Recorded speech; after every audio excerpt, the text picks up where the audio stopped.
तो दर्शक बंधु प्रधानमंत्री फसल बीमा योजना रे जो रेजिस्टर करछन्ती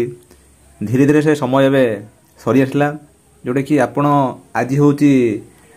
20 तारिख जुलाई 31 तारिख हूँ यार लास्ट डेट जोटा कि आप हाथ में रहा 12 दिन तो से आजिकार भिडियोटी प्रधानमंत्री फसल बीमा योजनार आप आपंकर चालू अच्छी आपंकर प्रधानमंत्री फसल बीमा योजना चालू अच्छी जोटा कि प्रत्येक आपको कहते सीएससी केन्द्र आपंकर सीएससी केन्द्र सहित आपंकर पोस्टाल होची आपड़ जाकि करूँ जदि आप करना सहित आप डिटेल आपको कहते डॉक्यूमेंट कौन कौन लगे आपंकर बाबद कही तो आजिकार भिडियोटी जे आपंकर जो डेडलाइन अच्छी से बाबद आपको कही रोचे दर्शक बंधु या बाबद सरकार तरफ गोटे ट्वीट जारी होती है देखो आपंकर जे आउ मात्र 12 दिन रहा पंजीकरण शेष तारीख 31 जुलाई 2024